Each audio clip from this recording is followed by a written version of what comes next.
Pembahasan di pertemuan pertama yaitu mengenai aljabar fungsi.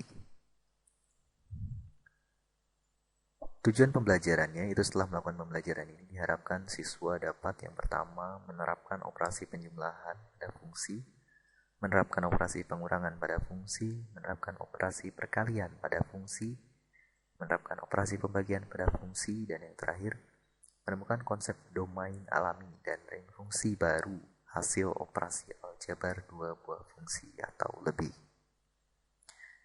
Kita mulai dengan aljabar fungsi itu sendiri. Operasi aljabar yang berlaku pada fungsi seperti pada umumnya pada operasi aljabar yang lainnya adalah yang pertama operasi penjumlahan. Jadi ada dua buah fungsi f dan g. Itu penjumlahan dari fungsi f dan g itu berlaku bahwa untuk f ditambah gx itu sama dengan fx ditambah gx.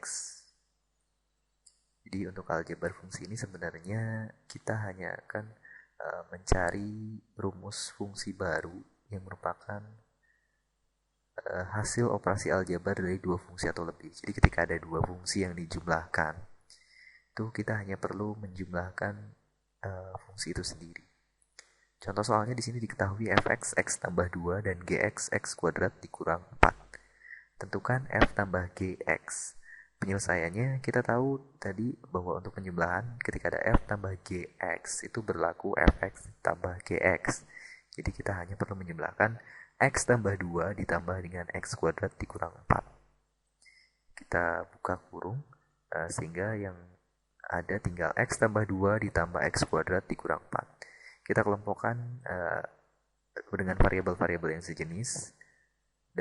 Di sini berarti x kuadrat hasilnya x kuadrat ditambah x dikurang 2. 2 ini kan dari 2 dikurangi 4. Karena dia sesama konstanta jadi bisa dioperasikan. Sementara untuk x kuadrat dan x ini tidak bisa dioperasikan. Karena walaupun sama-sama x tetapi di sini pangkatnya berbeda. Sehingga kita tetap di sini jadi x kuadrat ditambah x dikurang 2. Operasi berikutnya adalah operasi pengurangan. Sama halnya dengan operasi penjumlahan, pada operasi pengurangan f dan g berlaku f dikurang gx itu sama dengan fx dikurang gx.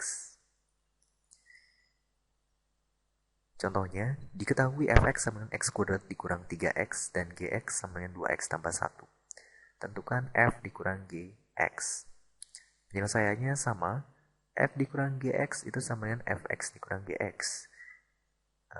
Kita hanya perlu mengurangi x kuadrat dikurang 3x dengan 2x ditambah 1. Kita buka kurung sehingga untuk yang pertama memang tidak ada pengaruh, tapi untuk yang kedua akan mengubah tanda ketika dia dikurangi dan kurungnya dibuka, itu yang tadinya positif akan berubah menjadi negatif. Jadi negatif 2x dan dikurang 1. Jadi x kuadrat dikurang 3x dikurang 2x dikurang 1. Di sini ada variabel yang sama-sama x.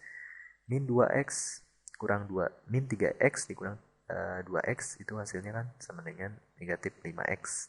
Hingga hasil akhir dari f dikurang gx itu sama dengan x kuadrat dikurang 5x dikurang 1. Berikutnya untuk operasi perkalian. Lagi-lagi sama, perkalian pada f dan g berlaku f kali gx itu sama dengan fx kali gx.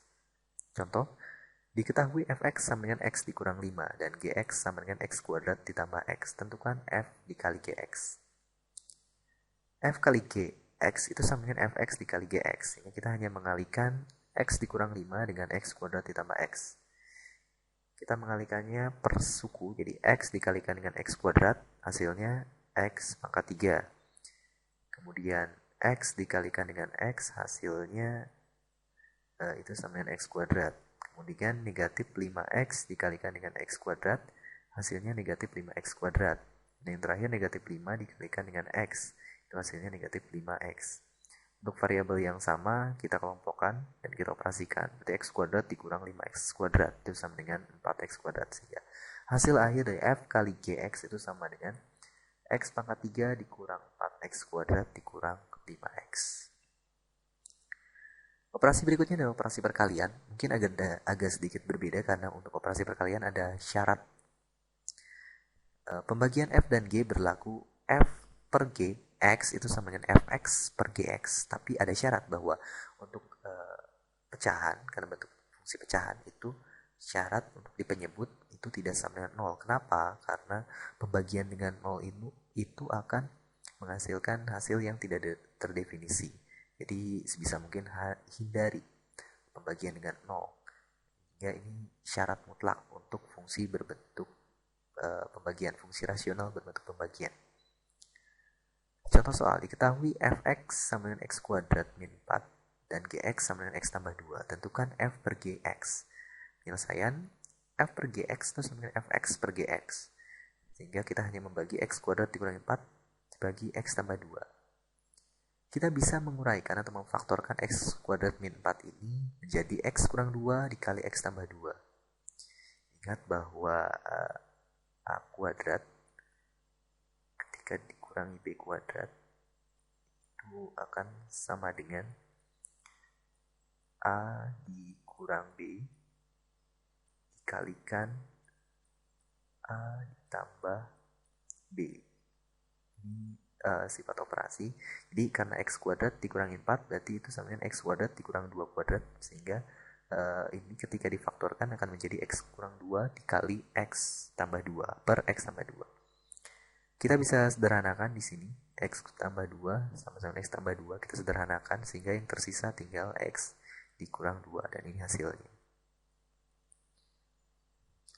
Berikutnya adalah operasi perpangkatan. Pada dasarnya operasi perpangkatan sama dengan operasi perkalian karena perpangkatan merupakan perkalian yang diulang. Jadi perpangkatan f, fungsi f berlaku f pangkat n, x itu sama dengan fx dipangkatkan n.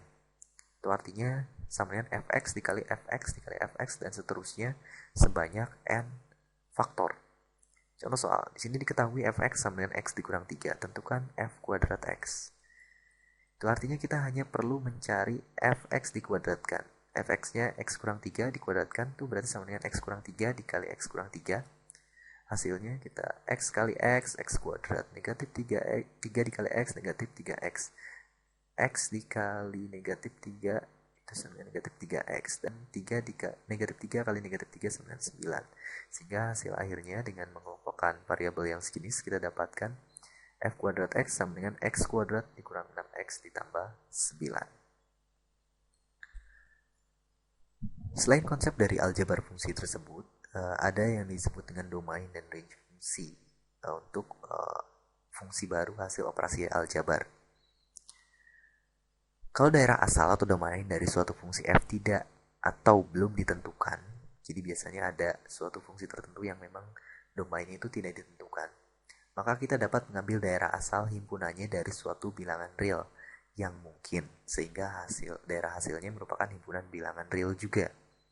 Daerah asal yang ditentukan dengan cara seperti itu disebut daerah asal alami atau domain alami atau natural domain.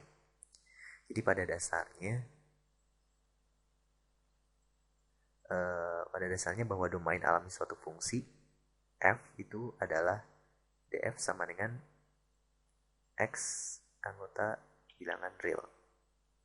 Jadi ada beberapa kasus ketika fungsinya itu berbentuk akar, maka domain alaminya itu selain x anggota dari bilangan real, maka ada syarat lain, yaitu bahwa yang di dalam akar itu harus lebih dari sama dengan 0. Jadi kita harus mencari syaratnya itu supaya yang di dalam akarnya itu lebih dari sama dengan 0. Jadi kalau bentuknya akar X misalnya, maka syarat lainnya selain domainnya ini itu harus ada syarat X lebih dari sama dengan 0. Dan ketika kita menemukan fungsinya itu dalam bentuk pecahan, jadi fungsi rasional itu A per B, di mana A-nya itu dalam variabel X, B-nya juga dalam variabel X, maka ada syarat tambahan bahwa B-nya itu harus tidak sama dengan 0 karena kita menginginkan bahwa range fungsinya merupakan